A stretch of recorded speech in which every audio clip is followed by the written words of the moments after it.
ಇನ್ನು ಬೋರ್ ನೀರು ಬಳಸಂಗಿಲ್ಲ, ಕಾವೇರಿ ಕನೆಕ್ಷನ್ ಕಡ್ಡಾಯ ಅಂತ ಹೇಳಿ ಬೆಂಗಳೂರಿನ ಅಪಾರ್ಟ್ಮೆಂಟ್ಗಳಿಗೆ ಜಲಮಂಡಳಿ ಶಾಕ್ ಅನ್ನ ಕೊಟ್ಟಿದೆ. ಬೋರ್ವೆಲ್ ನೀರು ಬಳಸಂಗಿಲ್ವಂತೆ, ಕಾವೇರಿ ಕನೆಕ್ಷನ್ ಕಡ್ಡಾಯವಂತೆ. ಬೆಂಗಳೂರು ಅಪಾರ್ಟ್ಮೆಂಟ್ಗಳಿಗೆ ಜಲಮಂಡಳಿ ಶಾಕ್ ಅನ್ನ ಕೊಟ್ಟಿದೆ. ಈವರೆಗೂ ಕಾವೇರಿ ಕನೆಕ್ಷನ್ ಪಡೆಯದ ಅಪಾರ್ಟ್ಮೆಂಟ್ಗಳಿಗೆ ಬಿಗ್ ಶಾಕ್ ಅನ್ನ ಕೊಟ್ಟಿರುವಂತದ್ದು. ಇನ್ ಮುಂದೆ ಅಪಾರ್ಟ್ಮೆಂಟ್ಗಳಲ್ಲಿ ಕಾವೇರಿ ಕನೆಕ್ಷನ್ ಕಡ್ಡಾಯವಾಗಿರುತ್ತೆ, ಕಾವೇರಿ ಕನೆಕ್ಷನ್ ಮಾಡಲೇಬೇಕು ಅಂತ ಹೇಳಿ ಜಲಮಂಡಳಿ ಈಗ ಆದೇಶವನ್ನ ಹೊರಡಿಸಿದೆ. ಯಾರು ಕಾವೇರಿ ಕನೆಕ್ಷನ್ ಪಡೆದಿರ್ತಾರಲ್ವಾ ಅವ್ರಿಗೆ ಮಾತ್ರ ನೀರು, ಇಲ್ಲ ಬೇಸಿಗೆಯಲ್ಲಿ ನೀರನ್ನ ಪೂರೈಸಲು ಸಾಧ್ಯ ಇಲ್ಲ ಅಂತ ಕಡಾಖಂಡಿತವಾಗಿ ಹೇಳಿಬಿಟ್ಟಿದೆ. ಬೋರ್ವೆಲ್ ನೀರು ಬಳಸಂಗಿಲ್ಲ, ಕಾವೇರಿ ಕನೆಕ್ಷನ್ ಕಡ್ಡಾಯ. ಕಳೆದ ವರ್ಷ ಬೇಸಿಗೆಯಲ್ಲಿ ಸಾಕಷ್ಟು ನೀರಿನ ಅಭಾವ ಇತ್ತು. ಕಳೆದ ವರ್ಷ ಬೇಸಿಗೆ ಸಮಯದಲ್ಲಿ ನೀರಿನ ಅಭಾವ ಹೆಚ್ಚಾಗಿತ್ತು, ಹೀಗಾಗಿ ಸಾಕಷ್ಟು ಕಂಪ್ಲೇಂಟ್ಗಳು ಬಂತು. ಇದರ ನಡುವೆ ಟ್ಯಾಂಕರ್ಗಳ ಮೂಲಕ ಜನರಿಗೆ ನೀರನ್ನು ಸಪ್ಲೈ ಮಾಡಿತ್ತು ಜಲಮಂಡಳಿ.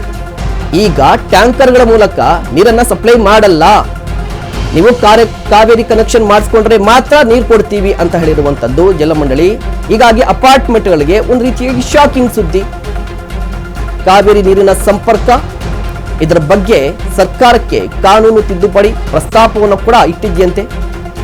BWSSB ಅಶ್ವವೇಗಕ್ಕೆ ಅಧ್ಯಕ್ಷರಾಗಿರುವಂತಹ ರಾಮ್ ಪ್ರಸಾದ್ ಅವರು ಮಾಹಿತಿಯನ್ನು ಕೊಟ್ಟಿದ್ದಾರೆ.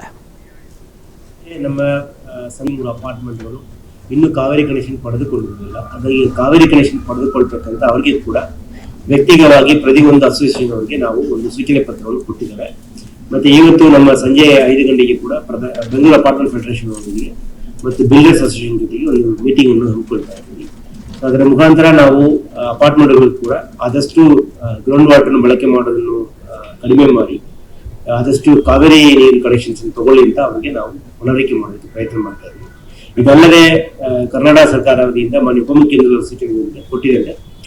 ಕಾವೇರಿ ಕನೆಕ್ಷನ್ಸ್ ಅಪಾರ್ಟ್ಮೆಂಟ್ಗಳಿಗೆ ಮ್ಯಾಂಡೇಟರಿ ಕಂಪಲ್ಸರಿ ಮಾಡೋದಕ್ಕಾಗಿ ಒಂದು ಹೊಸ ಕಾನೂನು ತಿದ್ದುಪಡಿಯನ್ನು ಕೂಡ ತರಲಿಕ್ಕೆ ಮುಂದುವರಿಸಿದೆ. ಯಾಕಂದ್ರೆ ಈಗ ಬಿಲ್ಡರ್ಸ್ ಏನ್ ಮಾಡ್ತಾರೆ, ಕೆಲವರು ಮನೆ ಮಾರಕ್ಕೆ ಮುಂಚೆ ಎನ್ಎಸ್ ತಗೊಂಡು ಮನೆ ಕಟ್ಟಿಬಿಡ್ತಾರೆ, ಆಮೇಲೆ ಅವರು ಕಾವೇರಿ ಕನೆಕ್ಷನ್ಸ್ ಮಾಡಲ್ಲ. ಆದ್ರೆ ಅದನ್ನು ಒತ್ತಡ ಬಂದು ಬಿಲ್ಡಿಂಗ್ ಅಲ್ಲಿ ಇರುವಂತಹ ಗ್ರಾಹಕರಿಗೆ ಬರ್ತಾ ಇರೋದ್ರಿಂದ ಇದೆಲ್ಲ ಒಂದು ಸರಳೀಕರಿಸಿಕೊಳ್ಬೇಕು ಮತ್ತೆ ಜನರಿಗೆ ಅನುಕೂಲ ಆಗಬೇಕಂತ ದೃಷ್ಟಿಯಿಂದ ಬಿಲ್ಡಿಂಗ್ ಕಟ್ಟೋದಕ್ಕೆ ಪೂರ್ವದಲ್ಲೇ ನಾವು ಕಾವೇರಿ ಕನೆಕ್ಷನ್ ಪಡೆಯೋದಕ್ಕೆ ಒತ್ತಾಯ ಮಾಡಬೇಕಂತ ಮಾನ್ಯ ಉಪಮುಖ್ಯಮಂತ್ರಿ ಸೂಚನೆ ಕೊಟ್ಟಿದ್ದಾರೆ. ಅವರ ಒಂದು ಮಾರ್ಗದರ್ಶನದಿಂದ